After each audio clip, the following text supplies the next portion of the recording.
Alrighty, I think we are live. Welcome back to the channel, guys. We've got the Canadian Grand Prix today. Lots to look forward to. 14 minutes away from the race starting. We've got Verstappen starting on pole position. We've got Fernando Alonso on the second row of the grid, exactly like we did last year in 2022. Of course, last year we had Fernando Alonso in the Alpine. This year we have Fernando Alonso in the Aston Martin. Nevertheless, action is guaranteed. We've got the two Mercedes in third and fourth, and they will definitely be looking to make up, well, potentially get a podium today, and even maybe even get a double podium.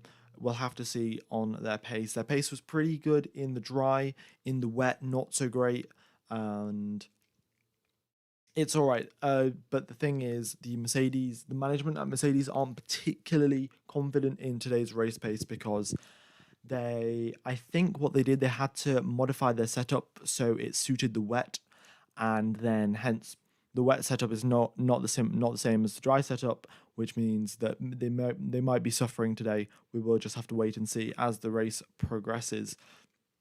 And then we have Nico Hulkenberg in fifth position, which is quite fantastic, to be honest. Yeah, I mean, he was up in second. He got a three-place penalty for speeding under a red flag. But nevertheless, I mean, fifth place for the Haas is still brilliant. And he definitely does have a good shot of scoring points. Okie dokes. What else is going on the racetrack? Well, one thing to point out: Charles Leclerc's car is being worked on right now. As far as I know, what has happened is that Leclerc has driven over a curb and damaged the underfloor of the car. So the mechanics are replacing the parts on the floor. So so the car's obviously in its perfect condition before the race begins. All right. What else is going on? Thank you everyone for tuning in. By the way, we got nearly 200 people. Race starting in 12 minutes time. And be sure to hit the like button if you are enjoying the stream. And that's it really. We can talk about the strategy.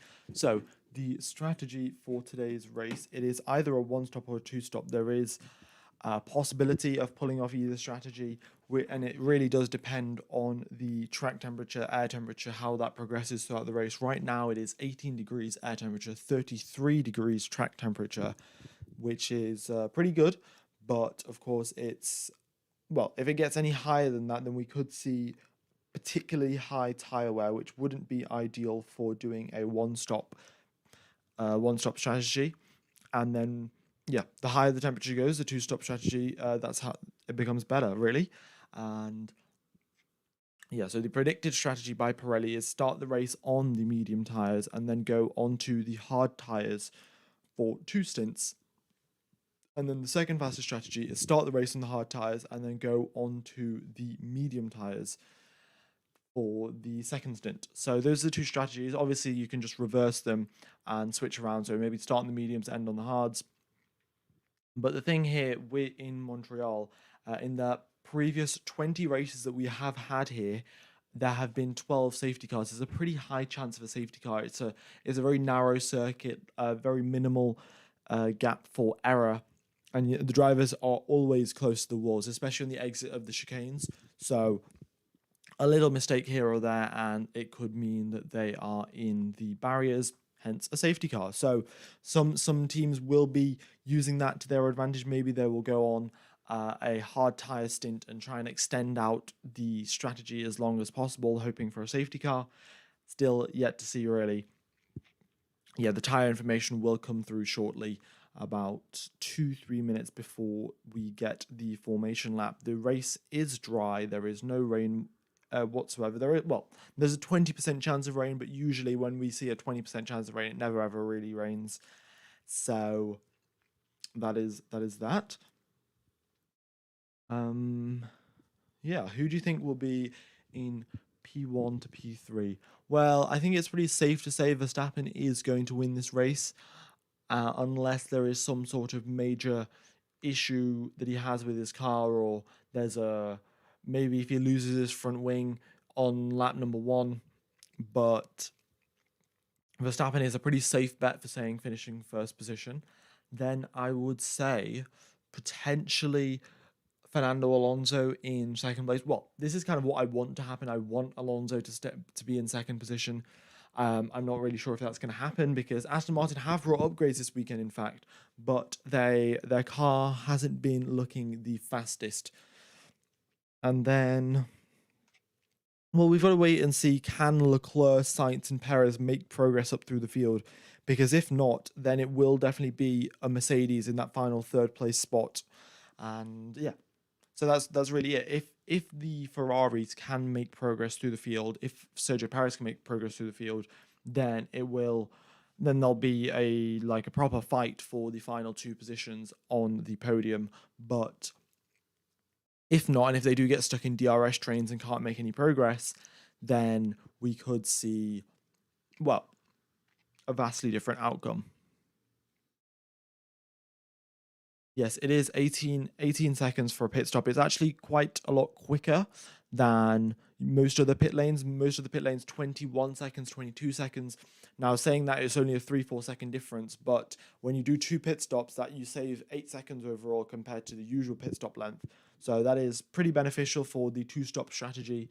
And, well, yeah, the temperature kind of dictates the rest of it. So, and if there is a safety car, the drivers only lose 9 seconds in the pit lane rather than the usual 18, which they would have under green flag conditions. So yeah, safety car will also save you 9 seconds of time in the race. You've got a bad feeling that something happens into turn number 1. Well, that feeling, I mean, thing is, going into turn number 1, all of the drivers get extremely pinched going into there because yeah, it's quite a sharp corner, and then the drivers have to follow up turn number 1 with turn number 2 as well. So the track is pretty wide at the starting grid, but then it gets very narrow going towards turn number 1. And any drivers that are on the outside, just a little tap, and that kind of ruins turn number 1. And if it's a big enough tap, then that could cause a spin and, well, all manner of issues. You really just can't predict what's going to happen into turn number 1. It depends on who gets a good start, who doesn't, who breaks later. So many different factors. And yeah. Any chance Perez can make it into top 3 at most, or top 5 at the least? Well, Sergio Perez starting in 12th position. Thing is, if he can get ahead of the Ferraris, then he will have at least a fighting chance of making his way through the field, because we know the Red Bull is quick in a straight line. So as long as he doesn't get stuck behind the Ferraris, he'll have a shot of making it into the top 5. If he does get stuck behind the Ferraris, though, it will be very difficult to pass them, because I suspect, well, I don't know if the Ferraris will work together as a team, but the thing is, the pace difference between the Ferrari and the Red Bull is a lot smaller than the pace difference between, say, the Red Bull and the McLaren. So, yeah, the smaller the pace difference, the harder it is to overtake, of course. And if Perez can clear maybe Leclerc and Sainz on the opening lap, opening 2-3 laps, then that is definitely going to benefit his race a lot. Yes, Stroll as well. Stroll is his home race, starting in 16th position. Not ideal, to be honest, but we'll wait and see what he can do. Thing is, he's very good in changeable conditions, like it was in qualifying yesterday. But sometimes it just happens. You make a mistake here or there, like a little mistake, and it's kind of, well, yeah, you've lost it. So we'll see if he'll be able to make up some positions in today's Grand Prix. But now we're 5 minutes away from the race starting. The drivers all on the grid now. The engineers getting ready for the formation lap, and yeah, we'll get going. Any idea what the weather is going to do? It's most likely going to be completely dry for today's Grand Prix. There is no sight of rain really, and yeah. Who do you think is going to be on the podium? Well, I'm going to say Verstappen, Alonso, and a Mercedes. I would say that's a pretty safe bet. Not, yeah, I don't really know. Who knows what will happen? We've got 70 laps of racing around here as well, which will be quite exciting. And of course, with a pretty high chance of a safety car as well, a 60% chance of a safety car. Looking back at the previous races, we could see the grid get pretty mixed up depending on who's doing what strategy. And yeah, because thing is, Pirelli have said that there will be a choice between one stop and two stop strategies. So start the race on the mediums and then either do two stints on the hards or do one stint on a hard, and that is going to play a pretty big role into how the team's races go. All right. Also, I would just like to point out the run from turn number one to turn number. Oh no, sorry. From pole position into turn number one is 200 meters. So yeah, 200 meters is a very short run, in fact, from the starting grid into the braking zone of turn number one, which means that the drivers, even if they do get a very good start, the drivers can't really get much of a slipstream. If they get a very good start, then that's definitely going to be beneficial. But because we saw that back in like 2016, Vettel got an absolutely fantastic start, jumped both Rosberg and Hamilton right before they even got into turn number one. But yeah, the thing is, unless your start is absolutely sensational and the drivers in front of you make a little bit of a hash of their start, most likely going into turn number one, you will be in the same grid position. You will be in the same position as you were on the grid. Okay. Can you change the map? Unfortunately, I will not change the map for this weekend. I'm just trying to like avoid any sort of copyright issues from FOM. And to be honest, I'm gonna have to once we get like 10 laps into the race, I will have to unlist the stream as well, just in case, because yeah, they banned quite a few streams last time, and I happened to be one because they just banned everyone in English, which was quite stupid to be honest. But you know, they have all of the power, which is ridiculous. But you know, here we are. Okie dokes. 2 minutes now before the race begins, and we will get going shortly. Why is Hulk in fifth position? He got a three-place grid penalty for speeding under the red flag that they had in qualifying, and that is why, yeah, he has a grid penalty. Okie dokes. The GPS will come through shortly, guys. Yeah, once the formation lap starts, or just after the formation lap, in fact, the GPS will come through. But here we are in Montreal, 4.3 kilometer long circuit, 70 laps of racing around here, 14 corners in total, and the drivers hitting a top speed of 212 miles an hour. There's quite a lot of action zones. Turn number one and two, we've seen so many overtakes going into there. That's really the main overtaking zone of the circuit. We've seen battles going in the lead of this race. We got Hulker, Hamilton, and Rosberg touch. Then turn number 6 and 7 as well. Lots of action. We saw, back in 2011, Button versus Vettel, but as more recently, we will have a couple of overtakes there on the opening lap, and of course the hairpin at the end of halfway through the circuit. There's the hairpin, which is also another brilliant overtaking opportunity, as the drivers will be they've got a very long straight afterwards, so either they can go for a switchback, get a good run down the straight, or they can dive in early and get the overtake done earlier. Is Leclerc going to be starting from the pit lane? No, Leclerc is not starting from the pit lane. He had work on his car, but it is under the Parc Fermé regulations. They're just replacing a part. As long as you replace the exact same part, then you are totally fine with that. The FIA is totally fine with replacing the exact same part. So that is what Ferrari have done. Here we go. We've got the tyre information come through. So everyone in the top 11 is starting on medium tyres. We've got Perez, Magnussen, Bottas starting the race on the hards, Gasly starting the race on the softs, and Stroll, and everyone from 16th and below is starting the race on the mediums. So that is the strategy as of now.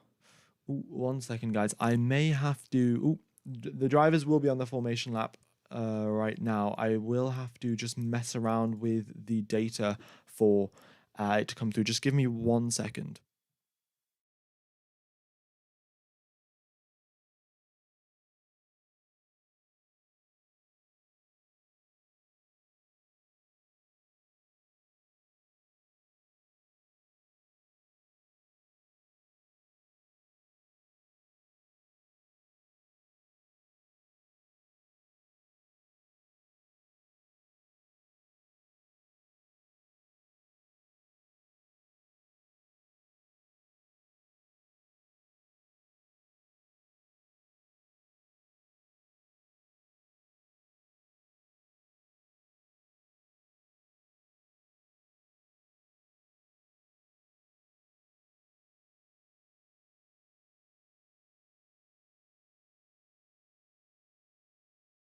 Okie dokes, we should be fine right now.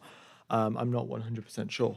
But yeah, the drivers are on the formation lap. They will show up on the GPS once the race starts. But yeah, formation lap is underway.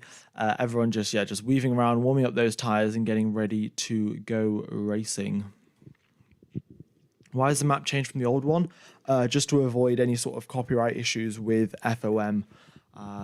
Yeah, we'll probably get that fixed in a couple of weeks. Well, yeah, in a couple of weeks' time. So yeah, we'll just have to wait and see. Perez might be doing a one stop. He is starting the race on the hard tires. Maybe he's holding out for a safety car, but yeah, he is starting the race on the hards, which will probably hinder his progress at the start of the race because he's going to be stuck behind Sainz and Leclerc by the looks of it, because the difference between the mediums and the hards is around about 3/10, and the difference between the softs and the mediums is around about 3.5 tenths. So yeah, it's going to be a bit of a struggle there for Sergio Perez starting the race on the slower tires to make progress, but hopefully towards the end of the race, that's starting the race on the slower tires will pay off. Alrighty then, let's just make this map a little bit bigger and we should be good to go.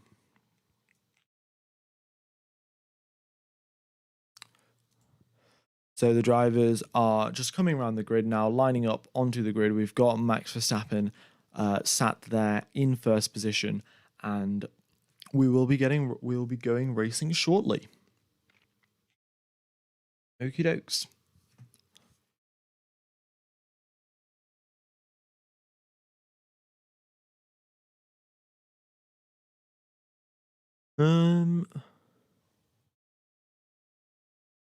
A safety car is definitely a real possibility. I don't know why Gasly is starting the race on the soft. I'm going to be completely honest with you. It makes little to no sense whatsoever, but they have chosen that strategy. So we'll wait and see how that goes. Maybe they're definitely going for a two-stop. Like starting the race on the softs pretty much means you have to do a two-stop race. And it's a little bit strange, to be honest, because doing, what's it called? What was I going to say? I was going to say something. Oh yeah, I mean, like picking your strategy right at the start when you have no information on the data or anything is a bit, yeah, a bit early to be honest. All right, so everyone is now lined up on the grid. We have Guan Yu Zhou who's parked up in his 20th place spot, and the lights are on, and we are going racing. Right, going into now turn number one, Max Verstappen has the lead over Fernando Alonso, and there they go, file through turn number 1 and 2. Verstappen still leading the way, Alonso just behind him. And oh, nice start there from Hamilton, goes round the outside at turn number 2, and we've got the Hamilton in second place, Alonso in third, and quite a lot of overtaking action going down further down the field. But Verstappen leads the way, then Hamilton, then Alonso, Russell, Ocon gaining places, Hulkenberg losing one, Piastri overtaking his teammate Norris, dropping back one position, Leclerc in 9th and Albon in 10th. Perez as well makes a overtake on Sainz, which is great for him because that's definitely going to help him out going into the later stages of this race. But here we are on lap number 1, Hamilton in second, Alonso in third. We will see a little bit of a battle brewing there between those two drivers, and Verstappen may just drive into the sunset. We are yet to see.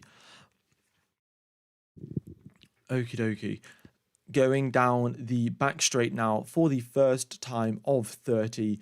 And yeah, breaking into the chicane, going very, very close to the wall of the champions, and nothing, no incidents as of yet on lap number 1. Everyone makes it through unscathed. No one coming into the pit lane by the looks of it either. And yeah, it's all looking very, very good.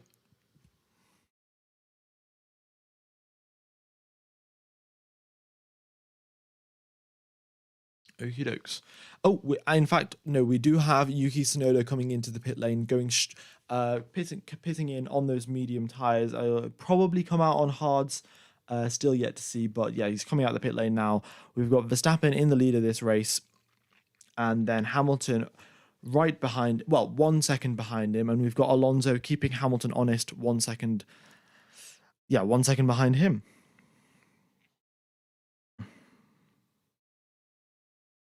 All right. What happened to Sonoda? I will just double check what happened to Sonoda. And yeah.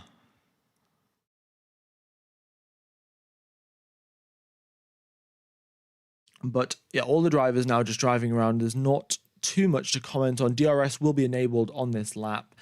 And yeah, Verstappen holds the lead 1.2 seconds, 1.3 seconds ahead of Hamilton. So there's not really much competing left to do. Verstappen will probably extend that gap out by 2 seconds or so.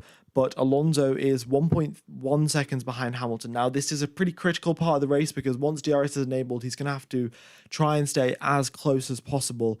So we will have DRS enabled on this lap. And Alonso is well within 1 second. Now, if you hold that for the next couple of corners, he will get the DRS detection point and will start closing up on Hamilton. I'm still yet to see what happened with Yuki Tsunoda. Let's have a quick look. They haven't showed anything on the team replay, but yeah, there's some sort of unseen damage that he did have, and yeah, that's why he's come into the pits.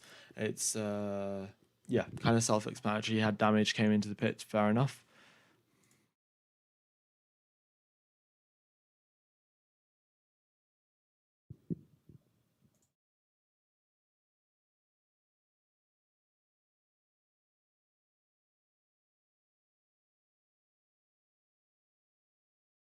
Okie dokes. Right. Sorry for the lack of lack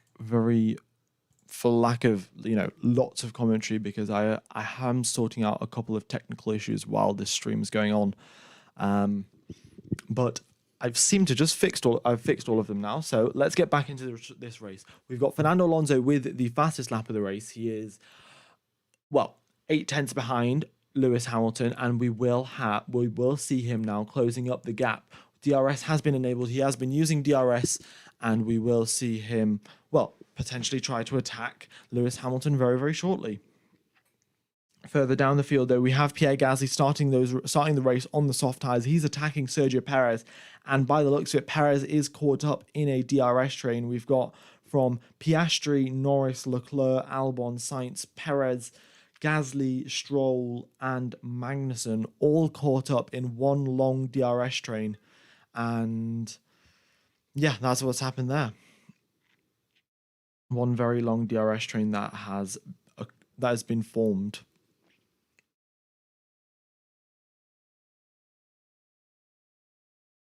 Okie dokes. What else is going on? Oh, Alonso, in fact, closing up now onto the back of Hamilton. So let's follow this a little bit more. We can't see the lap times. Yes. Oh, okay, right. See, the thing is, this is like I'm going to have to mess around with some code for the lap times to show up, which is going to be, a bit of an issue. So, yeah, because I can't fix it's not going to, so I apologize, guys. I cannot have the lap times up for this stream because right now I can't fix the code. So yeah, apologies for that. Okay, so the strategy for George Russell is to just try and stay with Alonso as much as possible. That's what Russell's been told over the radio, but he's not been doing a particularly brilliant job of that. He is 1.6 seconds behind Alonso, so he's not gaining DRS. And we'll just have to wait and see. Yuki is catching the pack very, very slowly. He is 7 tenths faster than Guan Yu Zhou. So that is, 7 tenths of pace per lap. That will end up adding up, and he will catch up to the back of the pack. Oh, here comes Fernando Alonso, 3 tenths behind Lewis Hamilton here, going into the wall. We're going into the final chicane. And yeah, that DRS is very much helping him out. He's been getting closer and closer. That was the closest he's ever got. So on this next lap, by the looks of it, we will see a full-on attack from Fernando Alonso. How did Hamilton get Alonso in the first place? Just going into turn number 1. Hamilton got the better start than Alonso, and he was on the inside, and there was nothing Alonso could really do. So yeah, that's how Hamilton made the overtake initially. But for now, Hamilton is getting chased down by Fernando Alonso. We are 6 laps into this race, and we have Alonso right on the heels of Hamilton. And yes, it is clear. We do have Nico Hulkenberg leading a DRS train. So Hulkenberg's up in 6th, leading a DRS train all the way down to 16th position. So yeah, pretty big DRS train. Half of the grid is in a DRS train. So that's not particularly ideal there. Yeah. All right, guys. Also, if you are enjoying the stream, be sure to hit the like button. It really does help out the channel. And yeah, if you are enjoying as well, we're 7 subscribers away from 55k. So if you're yeah, go ahead and subscribe. But let's get back to the action. So Alonso could not make a move going into turn 1 on this lap, just a bit too far back. So he's gonna have to try again.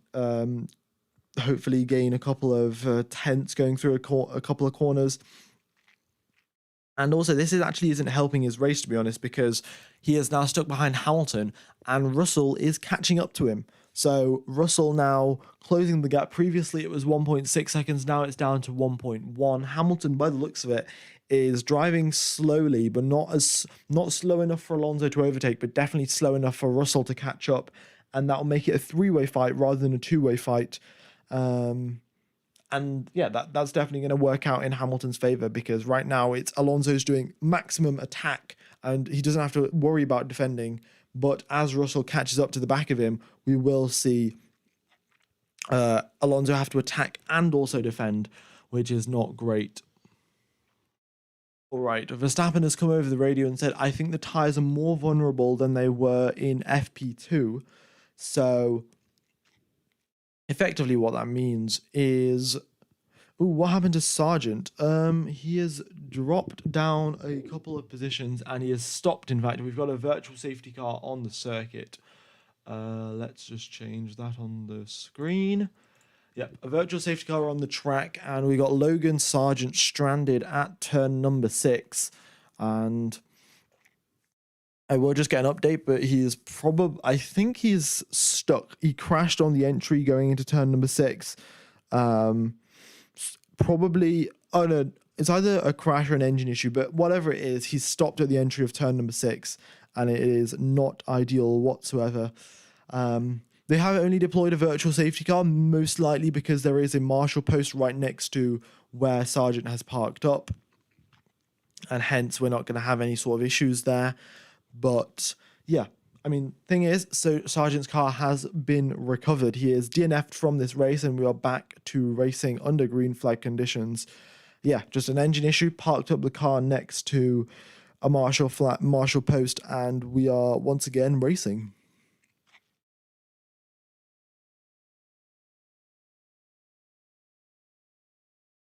Yeah, by the looks of it, was just an engine issue, and there's nothing you can do. The Mercedes engines, which used to be very, very reliable, have been getting a little bit more issues as of lately. And yeah, just unfortunate for Logan Sargent, to be honest. Okie dokes. So the top 3, exactly as Lewis Hamilton would have hoped for, it is now, they are in a DRS train, and we have got Hamilton in 2nd, Alonso in 3rd, and Russell in 4th, all within a second of each other, which means we will, well, all of them have DRS, and it's going to be a lot harder to overtake. But yeah, just to confirm, guys, it was an engine issue. He was told to stop by the team, and that is, yeah, Logan Sargent's race over. We have hit 55k. In fact, that is brilliant. I'm not 100% sure what to say, but yeah, 50. I don't know. I mean, every time I think about this, I think I've said this multiple times, but if you imagine 55k people in like a stadium or something, it is, well, quite ridiculous, to be honest.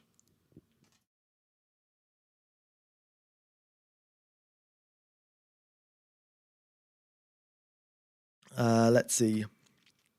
What else is going on? Oh, Russell has got a fastest middle sector, in fact, now really catching up to the back of Alonso. So it's gonna get harder and harder, and we'll just have to wait and see how that goes for them. Okie dokes. Pierre Gasly as well, stuck behind Sergio Perez. And once again, I would just like to point out we do have a very big DRS train. We got Hulkenberg from 7th place all the way down to the Prix in 17th, all in one long DRS train, which means everyone's tyres are getting, well, extremely worn out. Everyone is getting overheating tyres, will be suffering from overheating issues, and we're not getting much overtaking either. So not ideal. Piastri is pulling away from Hulk. In fact, Piastri overtook Hulkenberg a couple of laps ago, and has built out a 2-second gap, which is pretty good for him. And Hulkenberg, doesn't really have a chance to attack. And in fact, talking of Piastri, he is setting personal best sectors, which no one else is right now. Everyone else is going slower than their personal best, but Piastri, in a little bit of clean air, is setting personal best sectors. Also, would just like to point out Esteban Ocon in 5th position, doing a fantastic job, kind of just sat there in a bit of a no man's land. He's faster than the rest of the midfield, but slower than the front runners. And is doing all right, definitely doing all right. But yeah, some solid laps there. Pierre Gasly, after 11 laps, has come into the pits on his soft tyres. So yeah, the soft tyres wearing out after 11 laps. He'll definitely be going for a 2-stop strategy now. Go on to maybe, actually, he could probably pull off doing the mediums and then the hards rather than just doing two runs on the hards. In fact, I think he should come out on mediums. If my predictions are correct. Or maybe he could do a hard stint now and a medium stint at the end of the race. Who really knows? I guess the AlphaTauri know better than I do. And yeah. Okay, so Pierre Gasly is the second driver to pits. Tsunoda came into the pits twice, in fact. I think. No, did he come into pits twice? No, he didn't. Never mind. For some reason, it says he's been on 2 sets of hard tyres, which he definitely has not.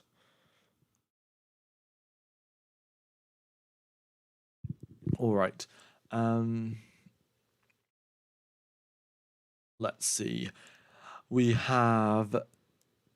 Pierre Gasly is out on the hard tyres, so maybe he's going to try to go to the end of this race, but 60 lap on hard tyres is, cutting it pretty close. You don't really want to fall off a cliff, so we'll wait and see how that goes for him. We got Stroll coming into the pits after 10 laps on hard tyres. We got Hulkenberg, Stroll, and De Vries all coming into the pits, not on hard tyres, sorry, on medium tyres, but everyone pitting quite early. And Max, in fact, on the radio, he said that the tyres are wearing out faster than they did in FP2. So we could see... if the tyres are wearing out faster than they were in FP2, then everyone is coming in early for early pit stops. It's a little bit strange, though. Gasly did 10 laps on his soft tyres, and the drivers on the medium tyres are also coming in after 10 laps. A little bit strange, but we will have to wait and see how that works out for them. Oh, we do have a yellow flag, and never mind, it's just been switched straight back to a green flag. Yeah.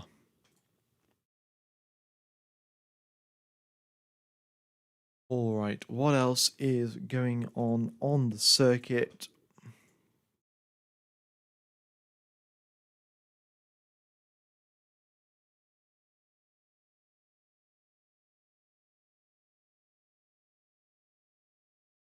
Not much, to be honest. Not that much is going on right now. We do have a lot of people coming into the pits, and we have a safety car, in fact. Just as I said, not a lot is going on. We have a full safety car. I will find out why we have a full safety car. By the looks of it, it is... to be honest, there are so many people coming into safety car, I can't exactly tell what's happened. But Pierre Gasly... Oh, no, Pierre Gasly was already in 19th. Sargent had a engine issue. Oh, Russell's tyre blew. Okay, yeah, because Russell dropped all the way down to 15th. I thought that was just because of a pit stop, but Russell's tyre has blown up.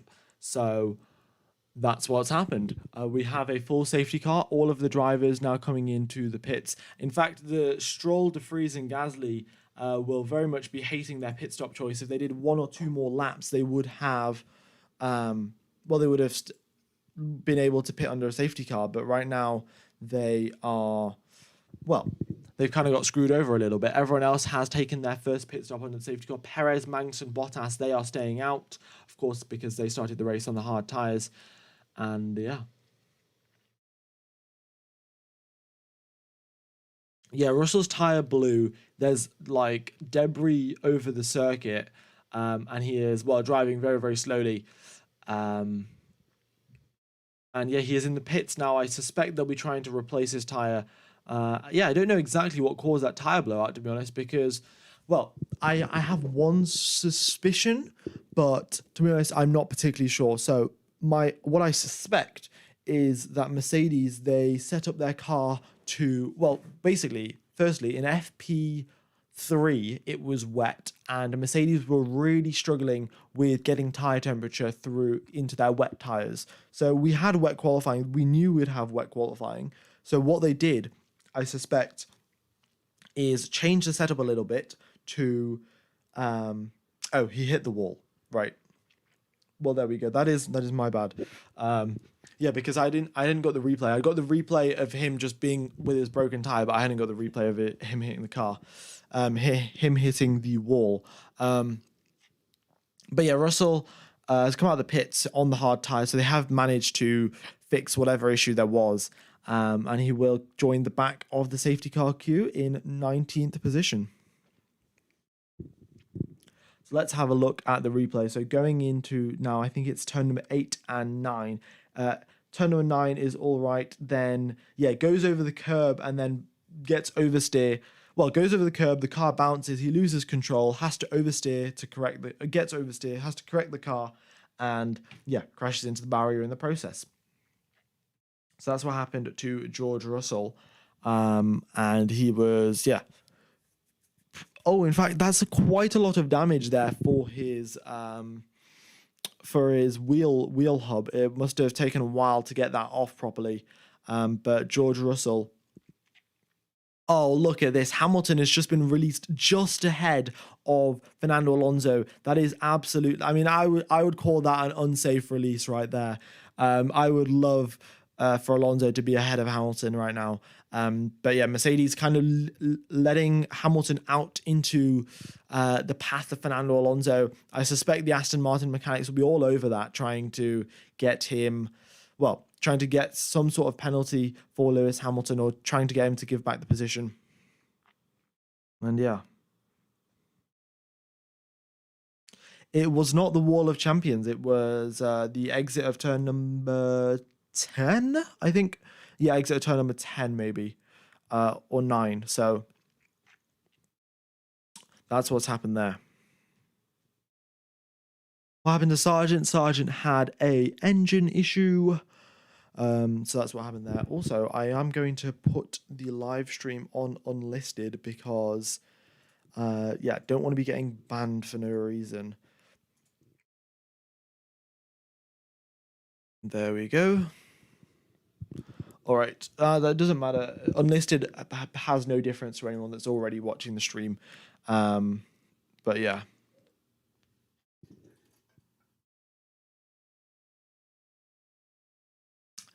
All right, guys. So another thing I would like to point out while we are in the safety car conditions, both Ferraris have not come into the pits. So a little bit strange there from Ferrari deciding not to pit. And we've also had a couple of unsafe releases. I mean, everyone came into the pits at the exact same time when that safety car got deployed, because there was a massive DRS train and the entire train just came into the pits. So that's what's happened there. A couple of unsafe releases. The FIA will be investigating that and either giving a fine or giving some sort of penalty, telling drivers to switch positions. Yet to see what will happen, but we're still under safety car. So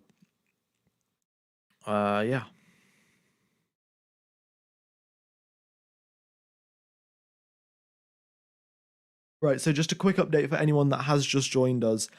We have George Russell crashed into the barriers. and blew his right rear tire, and that is why he is down in 19th position, and that is why we have a safety car.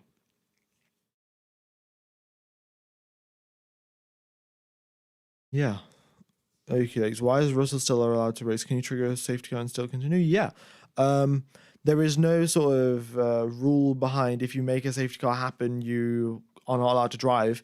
It is, yeah, if your car is obviously unsafe to drive or anything like that, um, then there'll be regulations saying you can't just drive around. But um, yeah, he just caused a safety car by having a tire explode, so he is full and well within his rights to continue driving.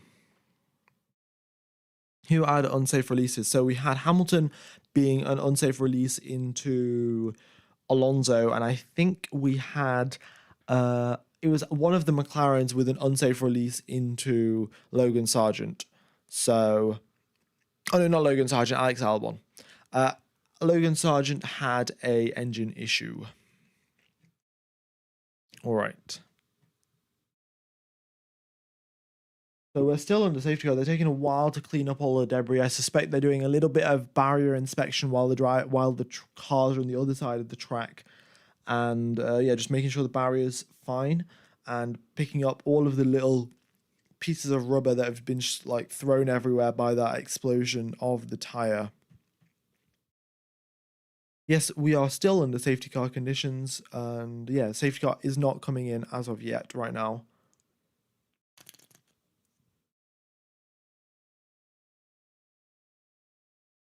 Okie dokes. What happened to Hulkenberg? I think Hulkenberg got held up in the pits because I'm not sure where the entry to the Haas pit lane is, but I think it's at the start. Yep. Oh, that's probably what happened. So because the Haas pit lane, by the way, guys, we are switching back to green flag racing. Safety car is in this lap. But basically what happened, Hulkenberg was at the start of the DRS train. The entire DRS train came into the pits, and Hulkenberg's pit garage was right at the start. So everyone who was in the DRS train was blocking the way. Hulkenberg could not get out of the way. It could not get into the actual pit lane. He was stuck in his pit box. And yeah, so the entire DRS train passed him, and then he came out, which basically lost him like 10 positions. So there we go. Oh, did Hulkenberg pit before the safety car? Maybe. Right. Well, anyway, we've got the safety car restart, and Max Verstappen leads the way. Have Alonso putting so much pressure onto Hamilton going through now turn number 3 and 4, basically pushing Hamilton through these corners. And we'll just have to wait and see, can he make an overtake? DRS will be enabled on the following lap, not on this lap. And in fact, we have Sainz, Leclerc, and Perez all back up there. All three of those drivers were in 10th, 11th, and 12th at the start of this race, and now they are up in 4th, 5th, and 6th position. And that's what's happened there. All right. So here we are now going into the hairpin. Verstappen with 2 purple sectors and a pretty dominant advantage going into there as of now. And well, it is definitely looking good for him. Definitely looking very good indeed. Let's see now. Alonso is on the back of him, but Alonso's got to look behind him as well. He's got to make sure Leclerc isn't getting too close. And if Alonso sends a move down the inside, Leclerc catches right up, and then it will be a 3-way battle. And if Leclerc gets involved, then it'll be a 4-way battle.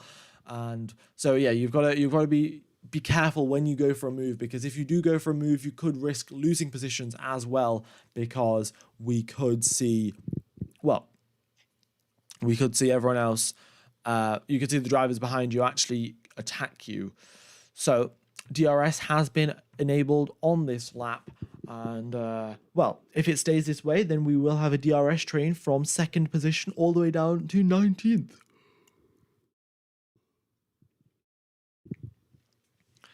Yeah, as pointed out by Daniel. Yeah, Daniel, I'm not going to try and say your second name, but Daniel has pointed that out as well.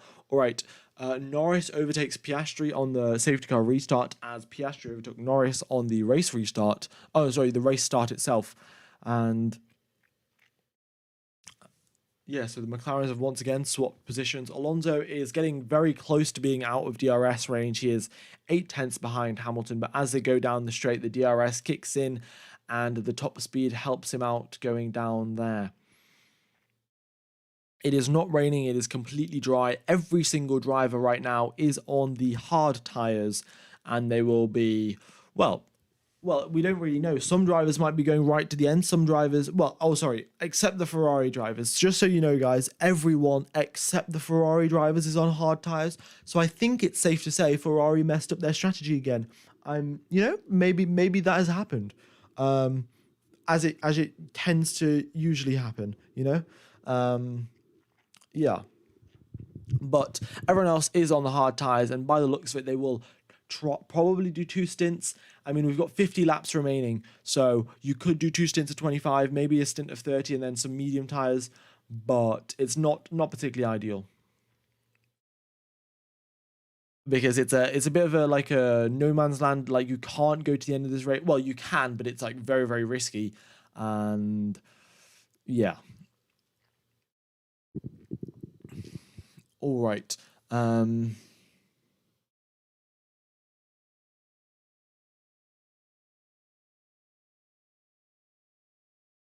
Let's see. Yeah, for great Ferrari strategy is absolutely magical. What happened to the grid? We had a safety car, so that's what happened really. I thought they fired the guy that messed up the strategies. Yeah, well, I think Ferrari as a whole maybe just messed up their strategies.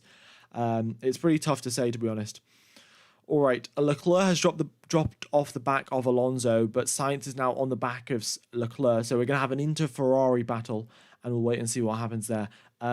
Yeah, guys, I am aware of the fact that you guys can't see the lap time, but I'm going to have to mess with the code if I'm going to have to fix that. And right now I can't commentate and mess with the code at the same time. So you're going to have to live with it for today's stream, and I will have it sorted out for the following Grand Prix. Okay.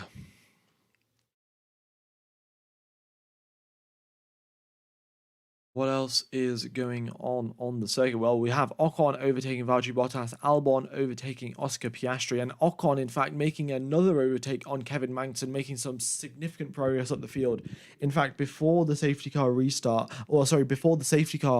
we had Ocon up in 5th position. He is now getting closer and closer to that 5th, but this time he's going to have to overtake Perez and Sainz to get there, which will be a lot tougher than it was before.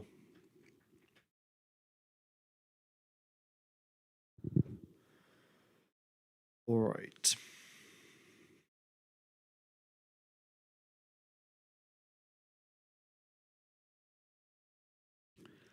Let's see, has Hamilton got a 10-second time? Well, someone has said Hamilton 10-second penalty, but maybe that's just what they want to happen.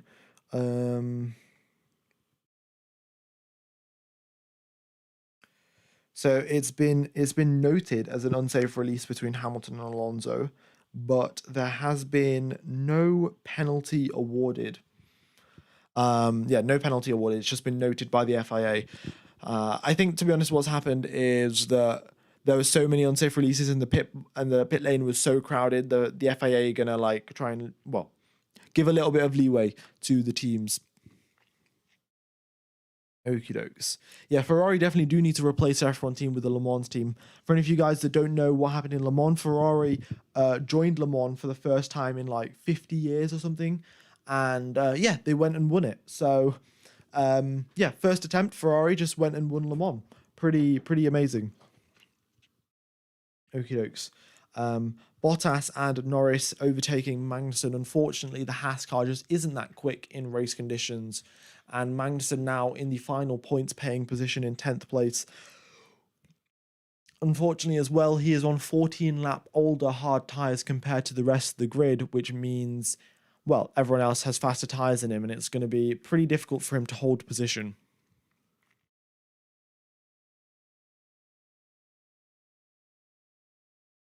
Okie dokes.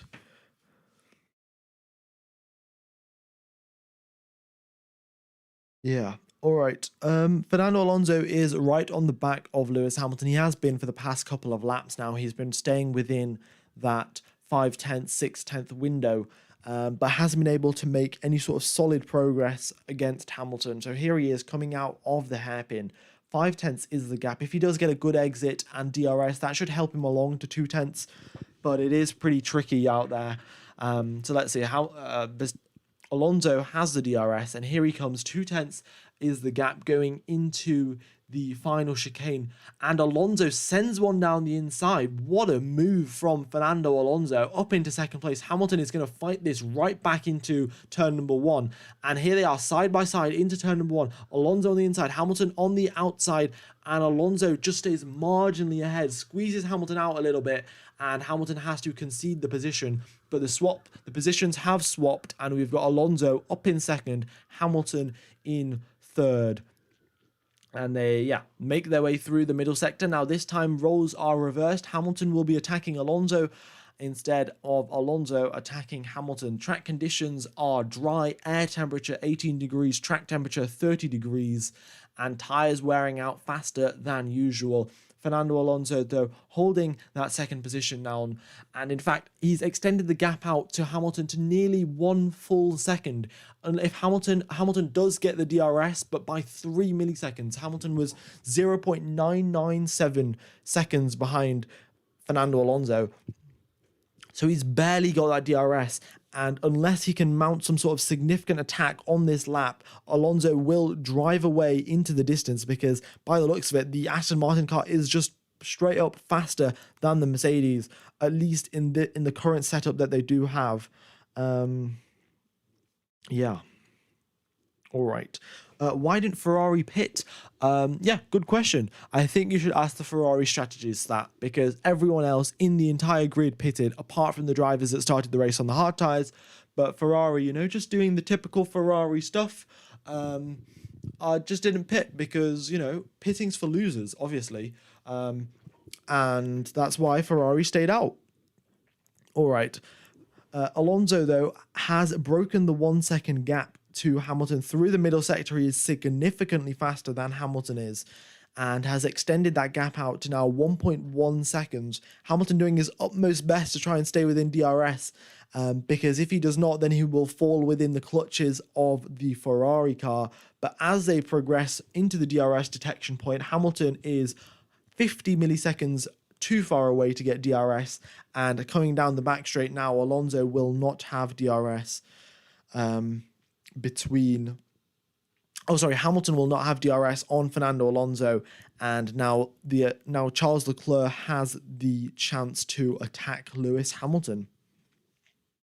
You do the thing where you compare Lewis and Alonso's times. Unfortunately, I cannot do this on this map. I can't do it on this map. I will have to sort that out for the future streams, but as of now, I can't sort anything out. F1 Gamer, if you stream, use yours, including your comments, scrambled, please com. I'm not sure exactly what that means, Matthew Catman. If you could elaborate, that would be fantastic. All right. Okie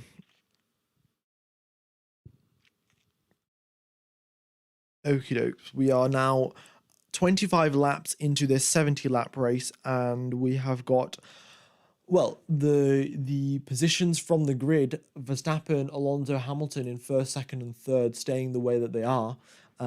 We have George Russell in 19th position, unable to overtake Pierre Gasly.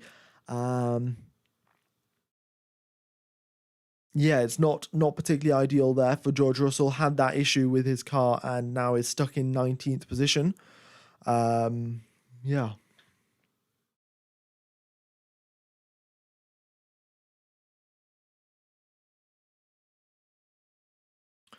Oh, we don't need to see the comments on the live stream. Please replace it with the data. Well, there isn't any data left, guys. And if I make the thing any bigger, then you lose the rest of the lap times. So it's a bit of a balancing act. So, and if I make the map any bigger, then it crosses over with that. So it's I'm stuck between a rock and a hard place.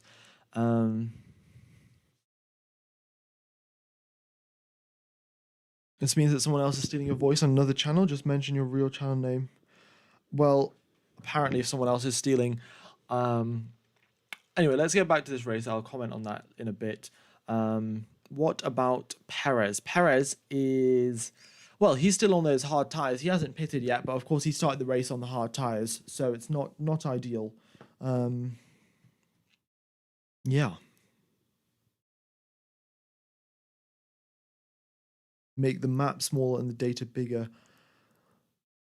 Right. Well, the thing is, I can't. It's a bit of a hassle to do that right now. So I'll take your feedback on, guys. And I think next stream, what I'll do, I'll have the map on this side and the data on the other side, and try and make the data bigger so the font is more readable. Because I know like 50% of you are on phones or something. So, there we are. All right.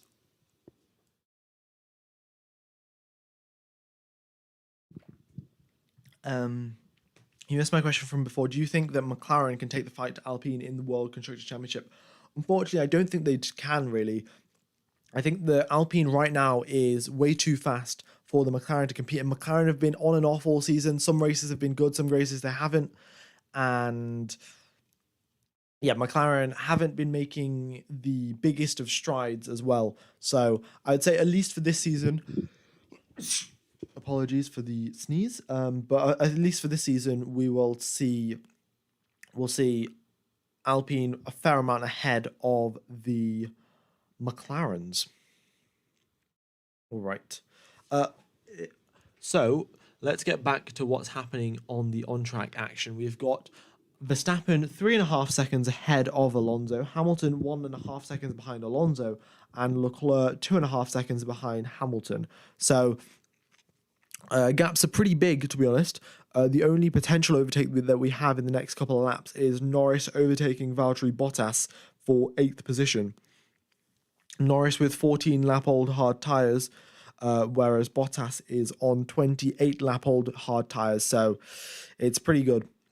Pretty good chances there for Norris to make an overtake.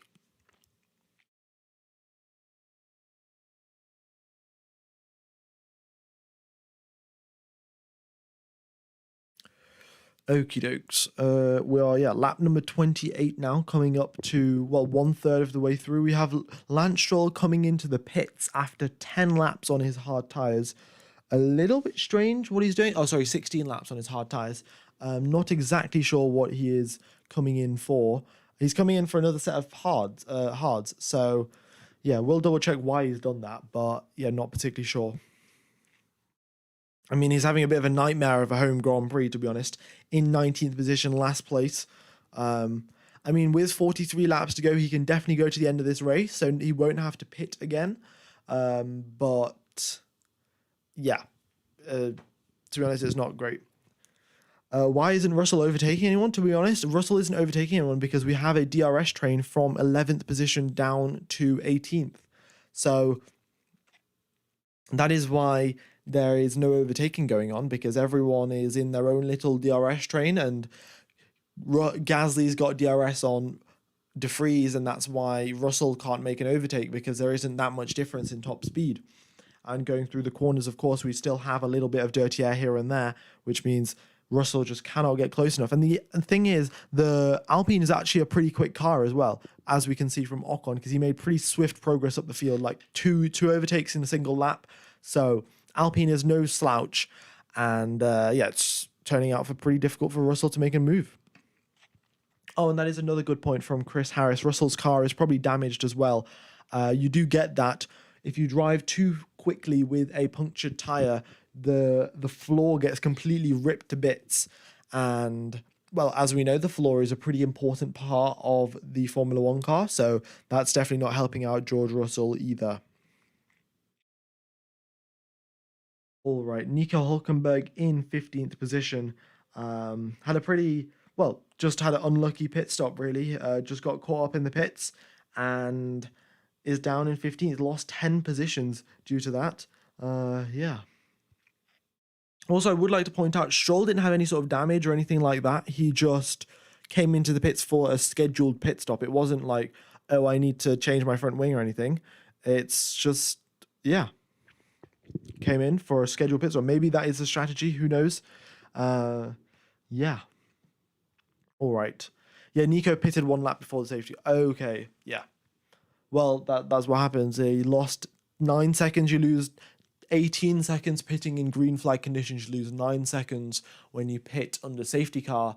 And yeah, that 9 seconds, it was all a DRS train. And 9 seconds of DRS is nine drivers, and he lost 10 positions. So that kind of explains what happened there. All right. Carlos mentioned something about boxing. He was told to stay out. Well, if he was told to stay out, we've got 40 laps left. Pirelli, I will double check the strategy from Pirelli. Pirelli said you could do 20 and maybe 30 laps on the medium tires, and then you could do the rest of the race on the hards. So we have reached the 30 lap point, and they can definitely go to the end of the race on those hard tires. So I think what Ferrari are trying to do is just extend out this gap as much as possible. Extend out this stint as much as possible before their tires like completely wear out, and then they will go onto the hard tires at the end. Yeah, if Ferrari are doing a one stop, they will be pitting sometime soon. Right, yeah, Sainz was told to stay out over the radio. I guess that's what Ferrari are doing. Thing is, Ferrari might be going for a one stop. I guess that's what they're expecting to be the quickest. But I guess, see, one stop might have been quickest when everyone else didn't pit under safety car, but when everyone pits under the safety car, they gain 9 seconds of race time. So I don't know if Ferrari took that into account in their calculations. I think it's pretty straightforward. If I can think of that while commentating, I'm sure Ferrari's engineers probably should have as well. Okie dokes. What else is going on right now?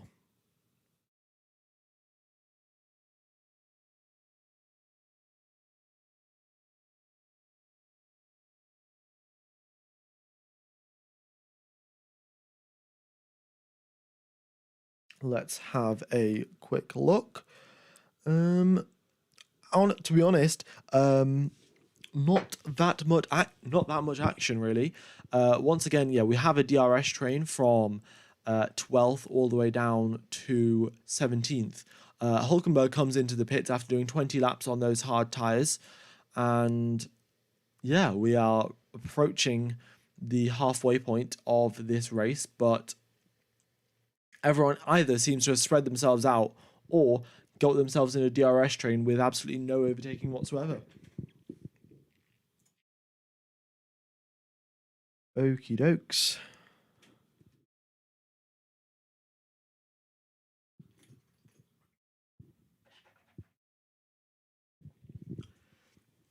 Is it possible to include the last lap column?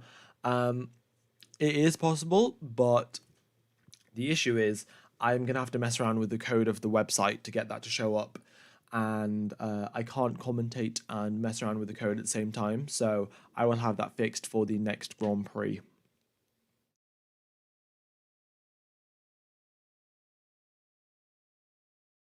Yes, I did say Norris would overtake Bottas, but by the looks of it, Norris has fell off the back of Bottas. 1.2 seconds is the gap. Even though Norris has 10 lap fresher tyres, Bottas is able to hold his own in 8th position. Yeah, I mean, maybe Norris is recharging his battery a little bit, dropped back to get some. What's it called? Has dropped back a little bit to charge up his battery, but apart from that, I'm not particularly sure what's happened there. Is it raining? No, it is not. It's completely dry. 19-degree track temperature and 19-degree air temperature and 30-degree track temperature.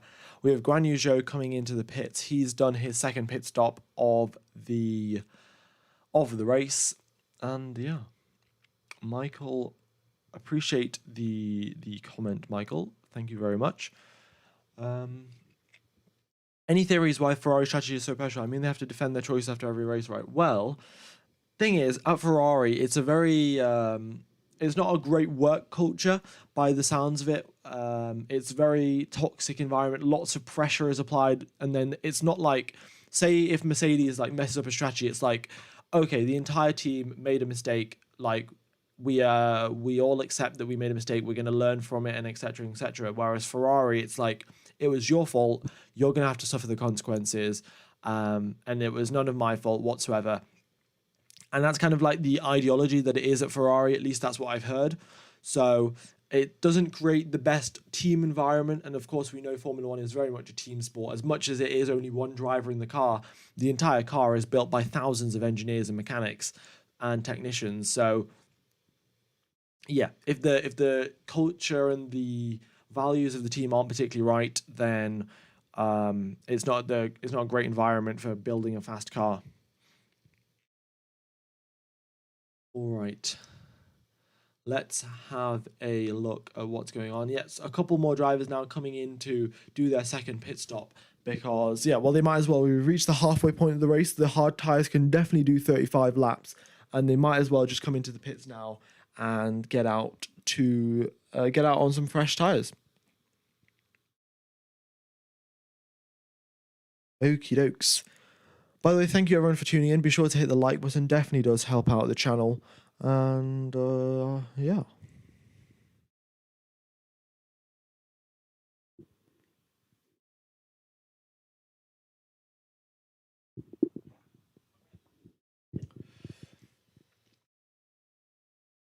As soon as Perez started to catch Max in Champions, suddenly his car can't keep up. No, I think it's more that Perez has just had a bad form, really. Not particularly great couple of weekends. He's not been getting through into Q3 for the past 3 races in a row. Yeah, so it's just a bad run of races. We'll wait and see if he can make any progress, but yeah. Oh, we have a yellow flag. I suspect it might just quickly switch back to a green, but it's Kevin Magnussen stuck at turn number 3. Yeah, Kevin Magnussen looks to be stuck on the side of the track. There is a little bit of runoff there, but I mean, we'll wait and see what happens. We are currently under yellow flag conditions. The FIA might choose to escalate that up to safety car or virtual safety car. Still yet to see, to be honest. Right. Yeah, Kevin Magnussen still stuck there. Oh, Magnussen and De Vries, both of them had a little bit of an incident, and that's why they're stuck. But by the looks of it, both of them have DNF'd, and we are back to running. So that was a pretty swift cleanup of the track. No issues whatsoever. No need for a yellow safety car even, or a virtual safety car. And we have Magnussen and De Vries out of this Grand Prix.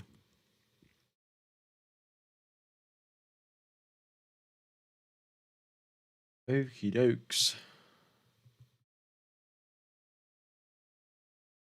Yeah, it was very quick to get everything off the circuit. Did an FIA give an answer for the unsafe release? No, they didn't. Well, they gave their response of it has been noted, but they are not giving any sort of penalties or anything.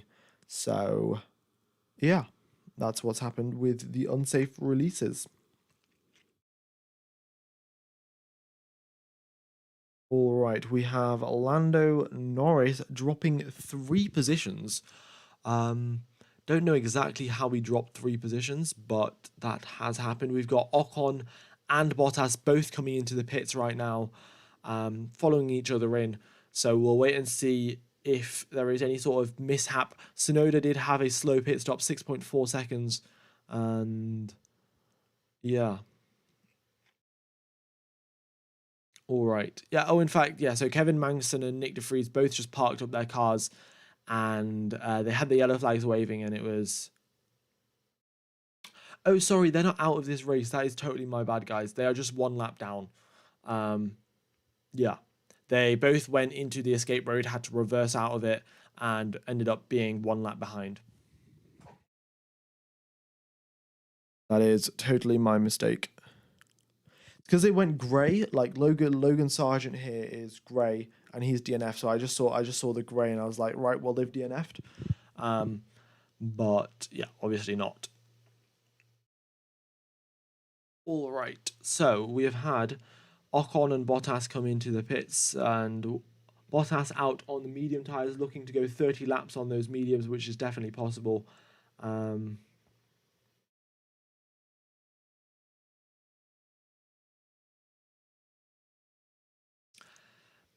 yeah.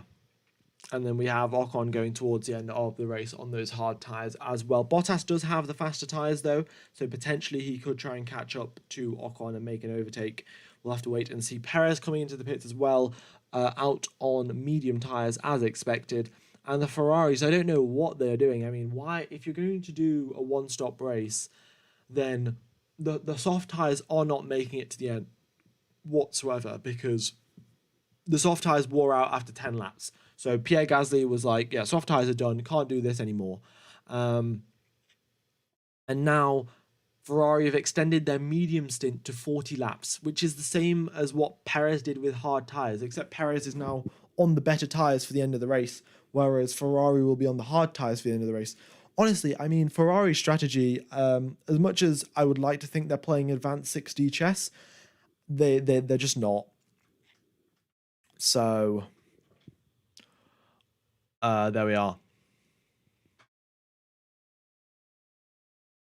All right, Oscar Piastri comes into the pits as well for hard tyres, and the drivers yet to pit are, well, the two Ferraris, and as I say that, Carlos Sainz pulls into the pits, and I suspect we'll be seeing De Vries come into the pits maybe. Yeah, De Vries, Russell, and then the top three, and Leclerc as well.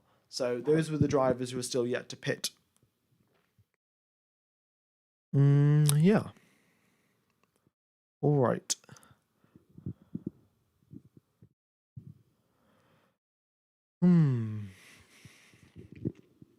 By the way, guys, thank you everyone for tuning in. Very much do appreciate all your support.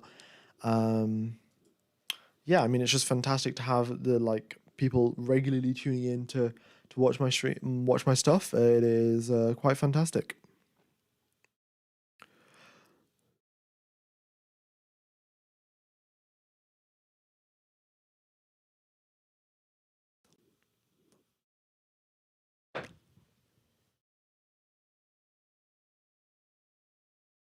Alrighty.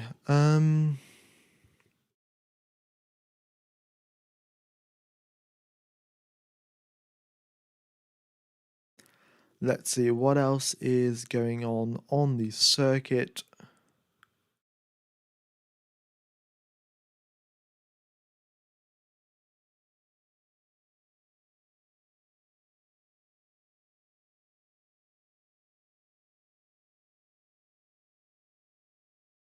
All right. Remember to take a drink, guys. I'm just have a quick drink. I will be back in a second.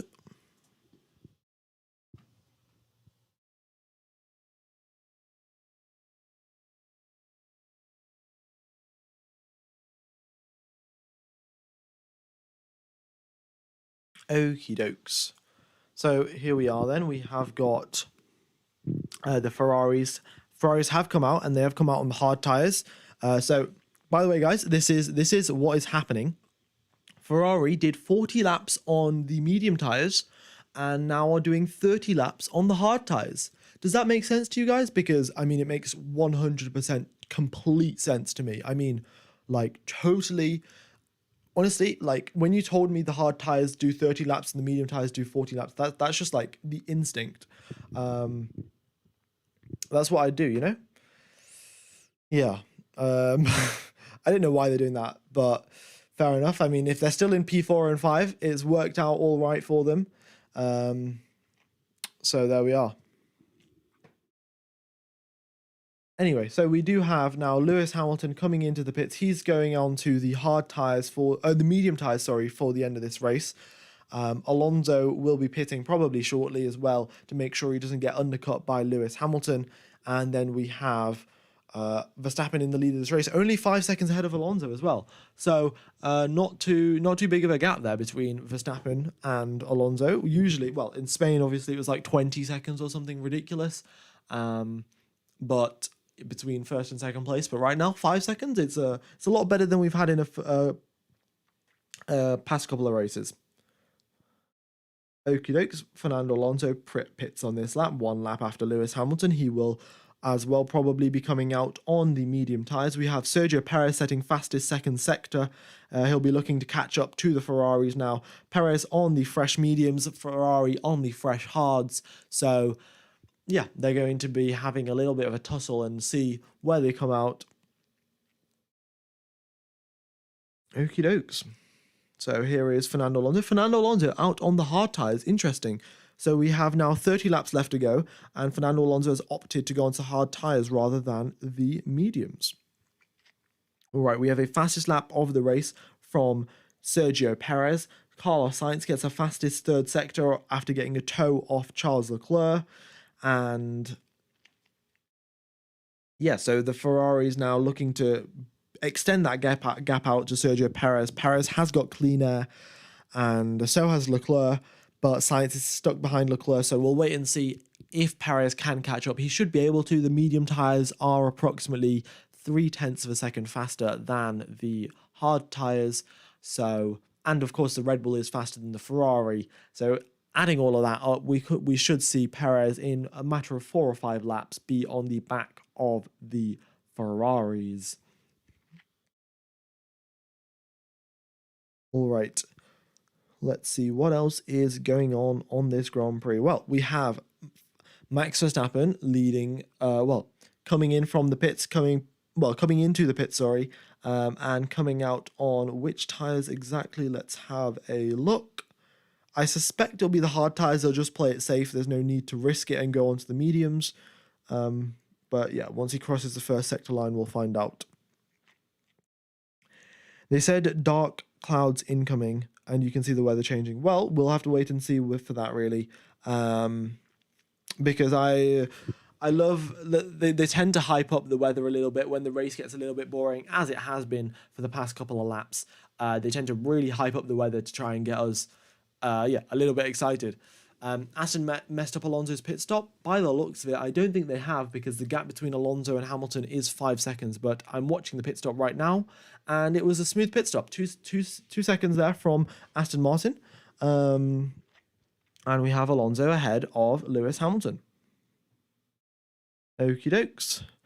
We have Verstappen coming out on the medium tyres. So Alonso going for the hard tyres. By the looks of it, what will happen is, I think what Aston Martin have predicted for is that Hamilton is going to have to use up his medium tyres to close that 5-second gap to Alonso. And by the time Hamilton closes that 5-second gap up and he has worn out those mediums a pretty significant amount, Alonso will be on those hard tyres and have practically no wear. Not practically no wear, but he'll have a lot less wear and tear on those tyres compared to Hamilton, which means once he does get towards the end of the race, Alonso's tyres will be in better condition than Hamilton's, and then Alonso can proceed to keep the lead of the, keep the second place. All right. How has Leclerc cut down a 5-second to 2.5-second gap to Hamilton? Well, by the looks of it, Leclerc is setting some pretty competitive sector times. Hamilton might have had a slight issue in his pit stop, because I remember the gap being slightly closer than 5 seconds to Fernando Alonso. So that's what's happened there. But Alonso with the purple middle sector, Hamilton with the purple first sector. And yeah, I mean, Alonso got those tyres switched right on, went straight from green sectors to purple sectors. And we'll wait and see. Norris has to build up a gap as he has a 5-second time penalty. Okie dokes. I will double check when he got that penalty.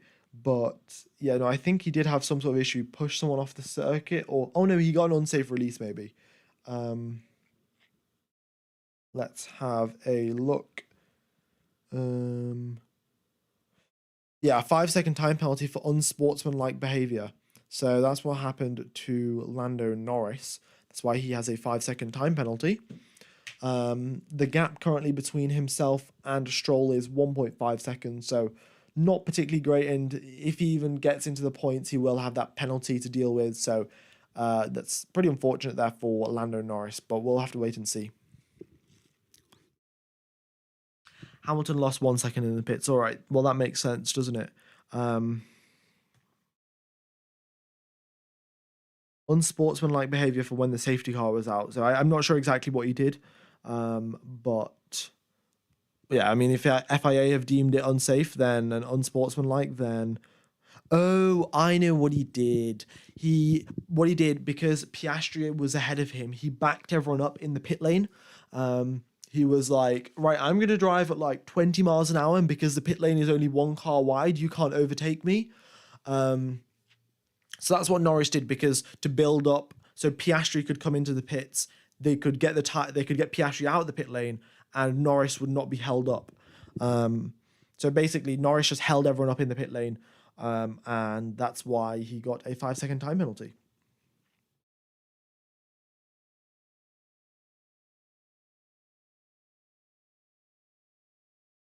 All right. And actually, fun fact, guys, you are allowed to overtake in the pit lane. Seb Vettel did it, I think, in 2014 Malaysia, or 2014. No, 2014 China, I think. But yeah, you are allowed to overtake in the pit lane, but as long as it's 2 cars wide. If it's not 2 cars wide, then you will not be able to make an overtake. But it is allowed to overtake going into the entry to the pit lane. Sorry, not in the pit lane. Entry to the pit lane. All right. So let's have a look. Hamilton closing up the gap to Fernando Alonso. It is 5 seconds. It was previously 5.5, but it does not look like the Mercedes has the pace today in the dry conditions to, well, close that gap up to Fernando Alonso, even though Hamilton is on those is on the medium tires, which are faster than Alonso. He is not able to close that gap that much. Yeah, it was 2016 China. Yeah, fair enough. Oh, it wasn't. Oh, yeah, 2016. Oh, well, yeah, I guess I just made a little bit of a mistake. Fair enough. Yeah. All right. We have George Russell making up some places now. He's overtook Ocon. Next up on his overtaking list is Alex Albon. It will be pretty difficult because the Williams is very slippery in a straight line. And Albon, but the thing is, Albon doesn't have DRS on anyone, whereas Russell will have DRS on Albon. So should be a fairly straightforward overtake for George Russell. Slightly more difficult than usual, of course, because the Williams is quick in a straight line. But there we are. All right, what is Stroll doing? Stroll is in 12th position and is, well, just not overtaking Lando Norris, really. I'm not sure what to say. He's having a bit of a horrible weekend. It's his home Grand Prix, and he's stuck in 12th position. At one point, he was in last place, and his car is better than the McLarens and the Alfa Romeos, as pointed out by Finn. But yeah, he's just not been able to make overtakes, really. I don't know exactly what to say.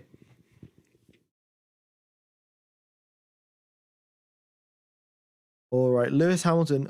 Yeah, I said Lewis Hamilton wouldn't be able to catch up to Fernando Alonso. He hasn't been able to do that. He sets 2 purple sectors, a green third sector, and the gap goes down from 5 to 3 seconds in basically a lap and a half. So yeah, that's how that's worked out for him. Has Russell done a pit stop? Russell has not. Russell's done 1 pit stop, but we have 20 laps remaining of this race, and Russell's done 35 laps already on his hard tyres, so it would be a pretty big stretch to try and get to the end of this race.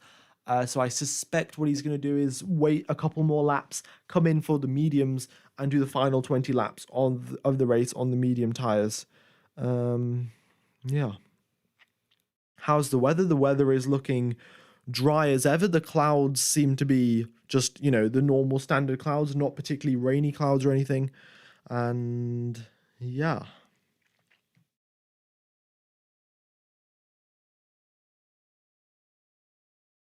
All right, what happened to Yuki? How is Sonoda still in 16th? Well, Sonoda started out the race, had to do an early pit stop, and that is why, it was a bit of a start the race off on the back foot, and hasn't really made that much progress since. Well, Oh my God. As I say that, he overtakes Nico Hulkenberg going into the first corner. But yeah, Yuki Tsunoda unable to make that much progress because his race start was just not ideal. Um, yeah.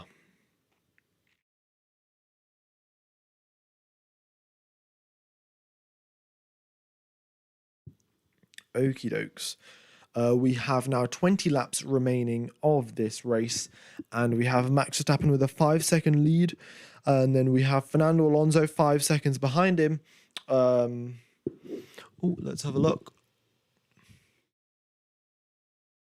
Right, so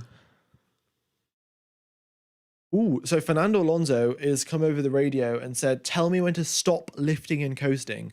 So this is what's happened. Fernando Alonso wants to win this race, but he's been told by his engineers to lift and coast because, well, I suspect there's some sort of fuel issues.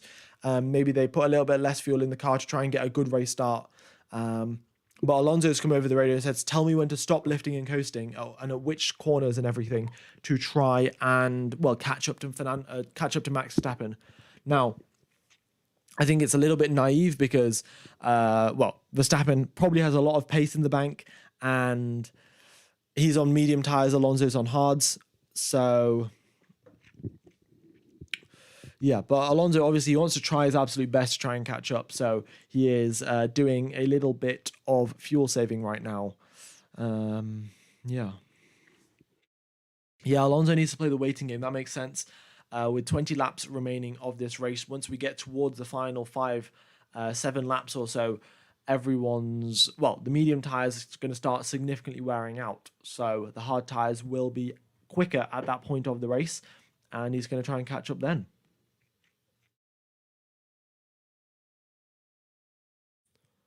Alrighty. Perez unable to catch up to the back of Sainz. He's on those mediums. Sainz is on the hards, but Perez unable to catch up. I don't know exactly what he's doing because his only chance to attack is now, because the more laps he waits, the bigger the pace difference between the the smaller the pace difference gets between the mediums and the hards. And the hards start to get faster and faster, and the mediums start to get slower and slower. So it's not great for Sergio Perez. He is 5 seconds behind Carlos Sainz, and it's been staying that way. So there we are.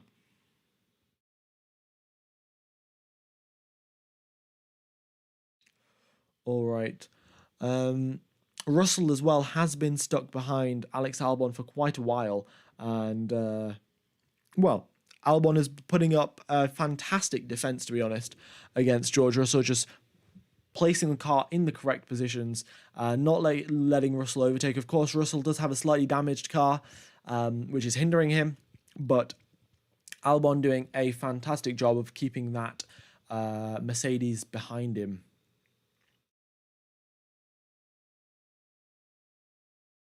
Okie dokes. So what else is happening? Hamilton closes the gap down to 3 seconds. So Hamilton, the gap was initially 5 seconds. It came down to 3. Then Alonso pushed it back up to 3.5. And then it's back down to 3 seconds now. So yeah, that's how it's going. Okie dokes.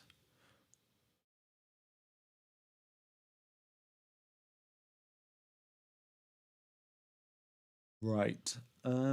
What else is happening on the circuit? Lando Norris came into the pits a couple of laps ago. He's only done 1 lap on those hard tires, unless that's a glitch. I'm not 100% sure. I thought Norris came into the pits a lot earlier, but yeah, I think once he came into the pits now, he will have served his 5 second time penalty as well. So he's not going to be. No, Norris hasn't came into the pits. He was already there. I don't know. It is a bit of a glitch on his system. Right. Let's see. Hamilton is closing the gap. I mean, looking at these sector times, he is marginally slower in the first sector, faster in the middle sector, and faster in the second sector as well, in the third sector as well. So yeah, Hamilton closing the gap slowly but surely, but he's got time is running out and his tires are running out as well. With now 17 laps left to go, it will come down to the wire between Alonso and Hamilton. Yeah, we'll just have to wait and see how that works out for them. The Ferraris, though, done a fantastic job. I was kind of clowning on their strategy earlier, but they are in 4th and 5th place. So, can you really say anything about that? Now, maybe if they pitted earlier, went onto hards a little bit earlier, then they could be a couple of seconds closer to Hamilton. But yeah, 4th and 5th place is nevertheless fairly decent for Ferrari, given the season that they have had so far.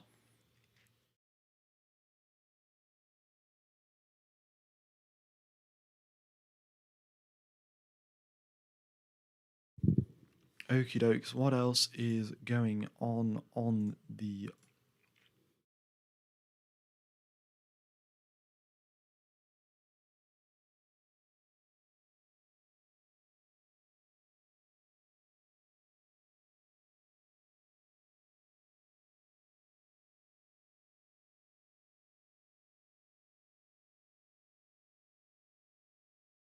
Right. So let's have a look. What is going on? Yeah, so look at this. FOM have just banned about 5-6 streams now. That's interesting. Still a little bit unsure on whether I should put my stream back on public or not, but yeah, here we are. Right, anyway, let's get back to the race. There's a bit of a DRS train forming behind Albon now because Albon's been putting up such a fantastic defense. And now he's got company from Ocon and Bottas and Norris. So they're all going to help him out defend against Russell, because the more Russell is under attack from Ocon, which he is, in fact, right now, here comes Esteban Ocon, overtakes George Russell going into the hairpin, and George Russell loses a position to Norris as well. George Russell losing 3 positions in one braking zone, 4 positions in one corner. It looks like he locked up going into the corner, and well, yeah, the rest is quite obvious what happened. 4 positions lost due to 1 lockup. I mean, he's done 40 laps on those hard tires, and here he is coming straight into the pits after that. There's no way he could drive around after locking up those tires so badly. And yeah.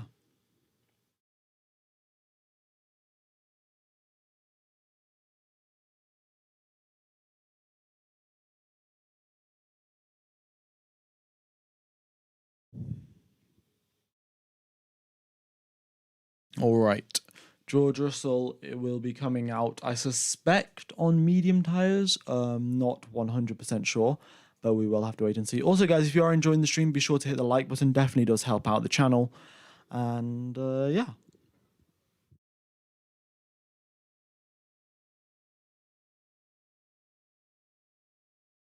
Maybe Russell's retiring, in fact, because he hasn't come out from the pit lane in a while. Yeah, what happened to De Vries? Where is... Oh, De Vries and Magnussen, they're both a lap down. I will just fix that. Give me one. I think that should fix it. No? There we are. Yeah, De Vries and Magnussen, they're a lap down. They both went off into the escape road and then had to reverse out, which was a pretty lengthy process, and that's why they're in 18th and 19th place. All right. Hamilton closes the gap up to 2.3 seconds. So with 15 laps left to go, we have Alonso versus Hamilton for the 2nd place spot on the grid. Russell has retired. It is confirmed. Fair enough. George Russell retires from this race. If we can get an F in the chat. And guys, I would very much appreciate if it was all a singular F for George Russell. Then that would be great.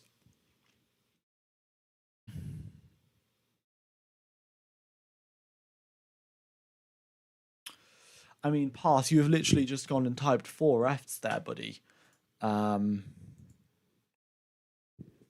Anyway.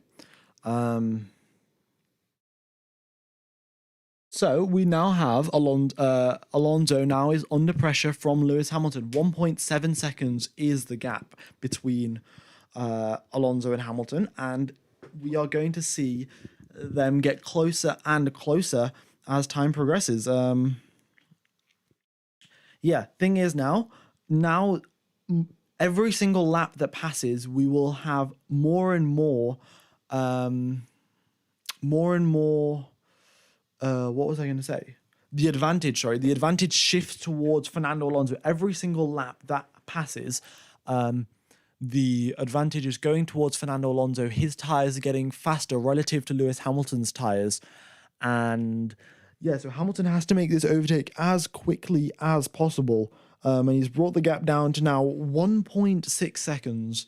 And yeah, the gap is tumbling. And Fernando Alonso looks like he is still doing some lifting and coasting. And yeah, that lifting and coasting is costing him some time. Hopefully he'll be finished with his lifting and coasting by the time Hamilton catches up. Otherwise, it will be, very difficult to defend. Ferrari will not be pitting again. Ferrari will stay in 4th and 5th position, most likely till the end of this race.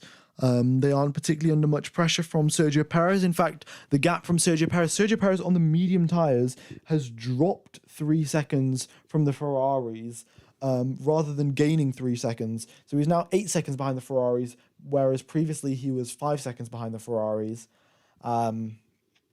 Yeah, kind of just goes to show you Perez not doing that well this weekend.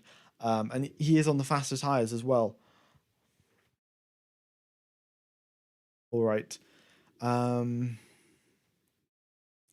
Let's see now. Hamilton 1.6 seconds. He's kind of keeping it around there. Hamilton also does have the fastest lap of the race, so it won't be too long before.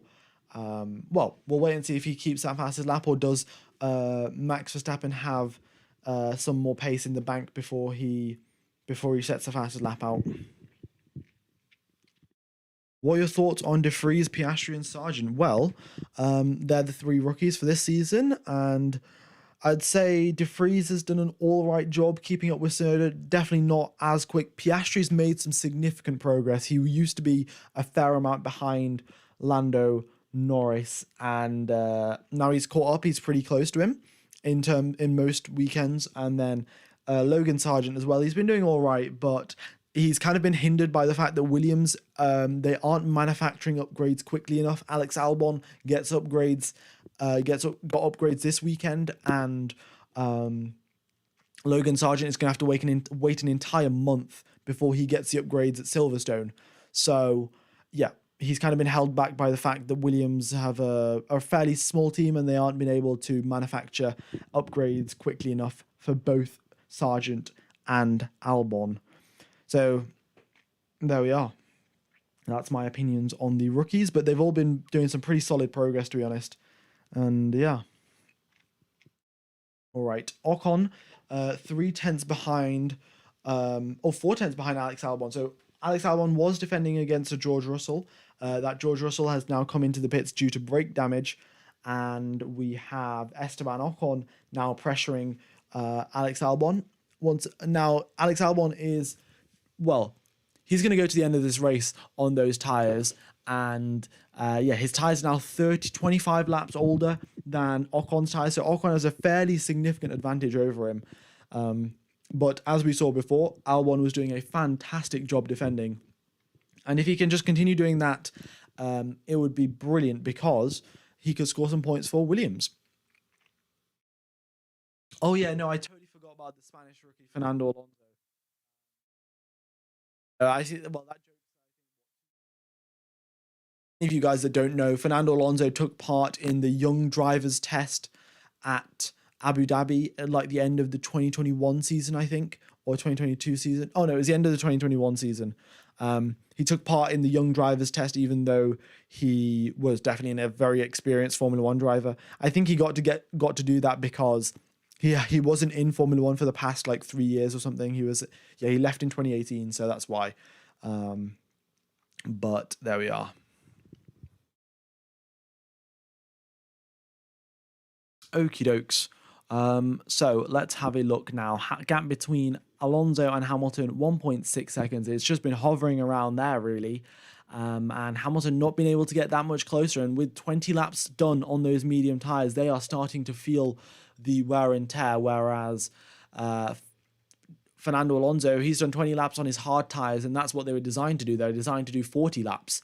So Alonso is well within the operating range of his tyres, whereas Hamilton is coming towards the limit now.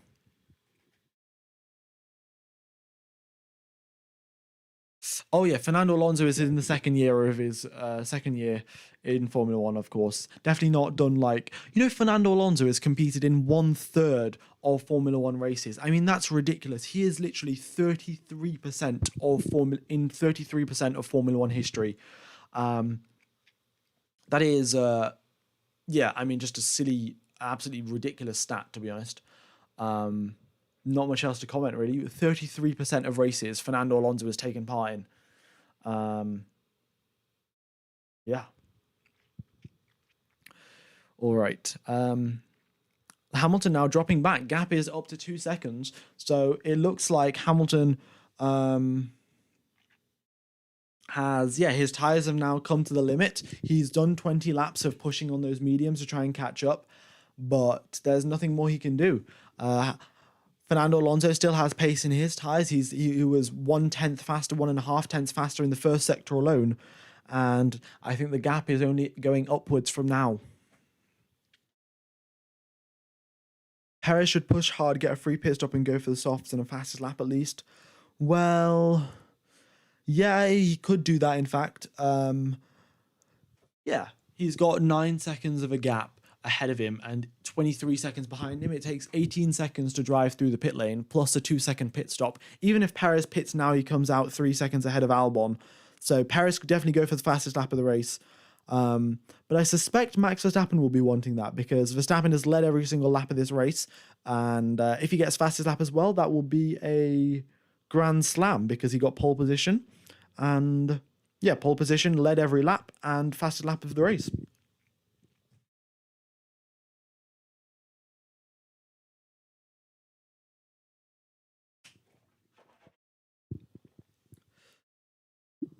No, he would pit for the fastest lap of the race. You get 1 point for the fastest lap of the race, and that's why he might as well just come in. If he's not going to lose a position, then you might as well do it. But yeah, Perez's form and morale has dropped a little bit since Baku. Also, I would just like to point out Hamilton is pushing very, very hard. Even on those worn-out tyres, you can see him driving all over the curbs to try and catch up, all over the curbs, and even a little bit on the grass to try and catch up to Alonso. So, yeah, Hamilton's tried his absolute best, but yeah, the tyres just aren't there for him. And yeah, also good point. Thomas Williams, Alex Albon is holding that 7th position spot. In fact, if there is anyone that I will be voting for driver of the day, it will be Alex Albon. He's done a fantastic job keeping that Williams in the points. And yeah, he definitely deserves that driver of the day. If you guys would love to let me know who you think will be your driver of the day. But if not, then I'd suggest go vote for Alex Albon.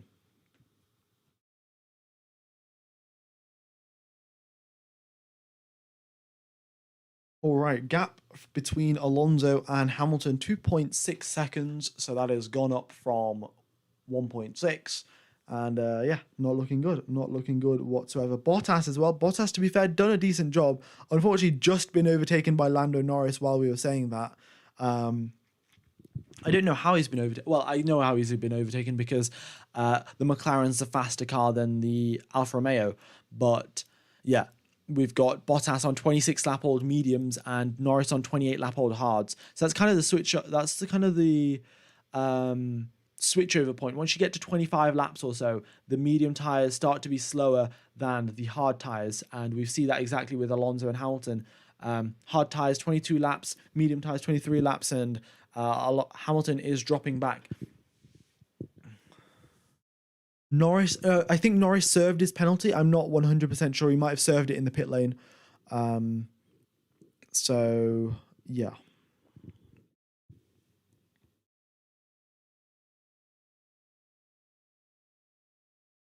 Yeah, Alex Albon has definitely done a very good job. Um,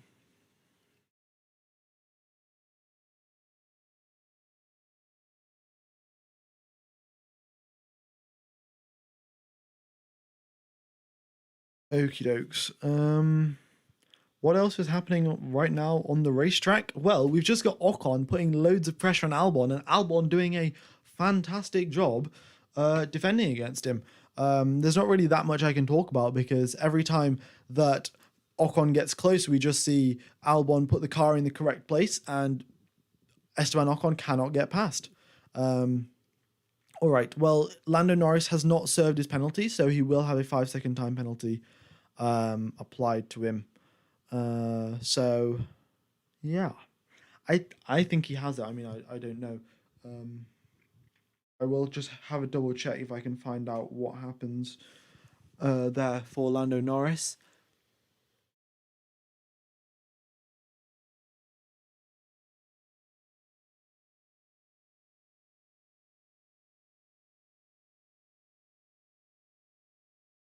Okie dokes. Yeah, Path, don't worry about it. Yeah, you got a 10 minute timeout. It's fine. Oh yeah, no, Norris has not served his penalty because he got that penalty on lap 38 and he pitted on lap 36. So yeah, he still has a 5 second time penalty. Um,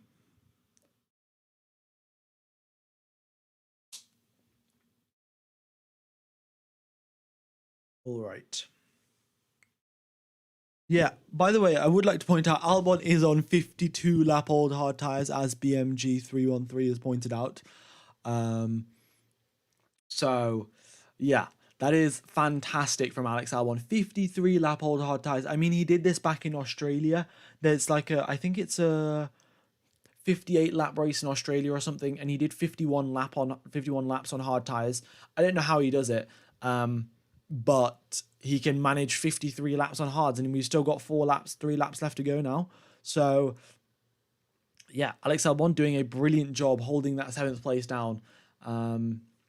Yeah. All right. And just an update on the gap between Alonso and Hamilton. It is 3 seconds time, 3 seconds, sorry, between the two drivers. So it seems the deal has been sealed, unless there's some sort of mistake from Alonso, which I wouldn't really expect. We're going to be seeing Lewis Hamilton stay in 3rd position. Alex Albon, though, once again, just a brilliant defending. Like no unsportsmanlike weaving or anything. Just trying to get. Or blocking anyone, just brilliant defending from him and time management as well. He definitely deserves driver of the day for sure.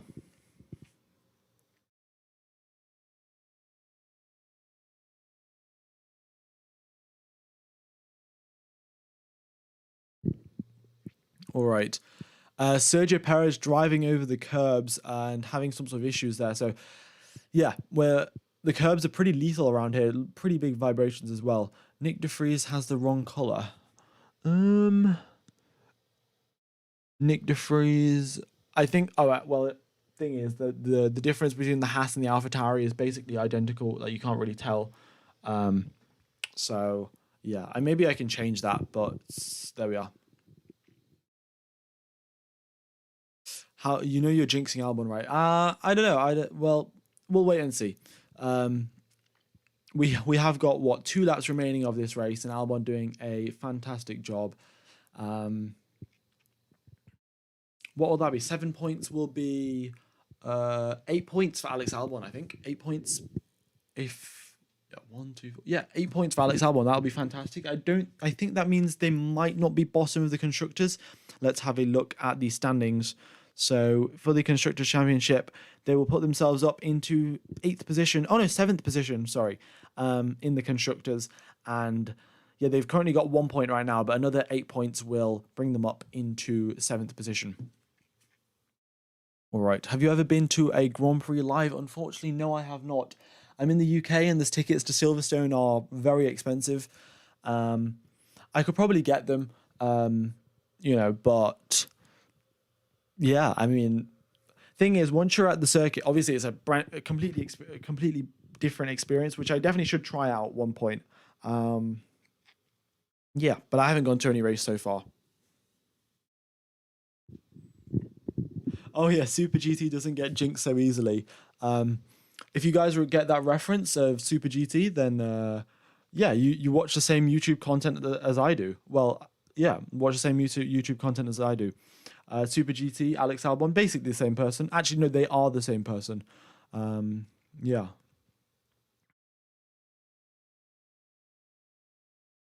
All right, so here we are, lap number 69 of 70. Guys, it's lap number 69. If everyone could type nice in the chat, that would be fantastic, because we are very mature individuals here. So yeah, typing nice in the chat would be great. But Sergio Perez into the pits. He's going to be doing a fastest lap of the race on a set of soft tires, and yeah. Also, guys, if you are enjoying the stream, be sure to hit the like button. Definitely does help out. And yeah. Okie dokes then. So Verstappen now on the final lap of the race. He has led every single lap. The lead has never, well, been in any sort of question, to be honest. He got pole position. He led every single lap. Unfortunately, he will not get fastest lap of the race. That will go to Sergio Perez. But he has got a 10-second advantage over everyone else in the rest of the field. Max will not get fastest lap, no, because Sergio Perez is on softs. He's going to be getting fastest lap on his next lap around. But Alex Albon holding it consistently. He is now on his penultimate lap, whereas Verstappen is on his final lap. And yeah, fantastic job defending there from Alex Albon. Sergio Perez is a couple of seconds up the road, and he's got a fastest lap to do. All right. Also, guys, if you are enjoying the stream, be sure to hit the like button. Definitely does help out the channel. Oh, guys, I would like to point out I will not be streaming for the race in Austria because I'm moving back from university back home for summer, and I'm getting picked up on that weekend. So all my stuff's going to be in suitcases, which includes all my streaming equipment. So apologies for that. I will not be able to stream for the race in Austria. Yeah, it's a bit unfortunate, to be honest, but yeah. All right. So here comes Max Verstappen, comes across the line in first position as expected. Fernando Alonso in second place. Lewis Hamilton in third position. Charles Leclerc in fourth. Carlos Sainz in fifth. That has been our top five for the weekend, and solid drive by Ferrari. They did have a bit of a weird strategy. I clowned on it, but they got fourth and fifth place, which is fantastic, considering the season that they have had. And here comes Sergio Perez, fastest first sector, fastest second sector, comes through the final chicane, and he will come across the line for a fastest lap of the race. So there is Sergio Perez, and then we have Alex Albon after a brilliant defense, absolutely brilliant defense, across the line for 7th position. Brilliant job there. 8 tenths behind him is Esteban Ocon. Then we have Lance Stroll up in second place, Bottas in 10th, Piastri in 11th, Gasly in 12th. Norris loses 4 seconds because of his 5-second time penalty. Oh no, Norris loses 4 positions because of his 5-second time penalty. And then we have Tsunoda in 4th, Hulkenberg, Zhou, Magnussen, and De Vries in the final in the final positions of the grid. So that has been today's Grand Prix, guys. Thank you everyone for tuning in. Do appreciate all the support. Be sure to hit the like button. Definitely does help out the channel. And yeah, once again, guys, I would just like to. Oh, what's happened here? Let's get rid of this. Oh, what is? Oh, well, we've just had a brilliant black screen. Yeah, I would just like to point out I will not be able to stream for the race in Austria. I think I will put a community post up. But yeah, apologies for missing that, guys. I'm just moving back from university, so yeah, not really much I can do. That's kind of just when the dates lined up of when university is over, and yeah, so I'll be back for the weekend after that. Today's Grand Prix has been kind of exciting. Alex Albon, though, brilliant drive from him. Definitely deserves driver of the day. I will be streaming the British Grand Prix, yes. And yeah.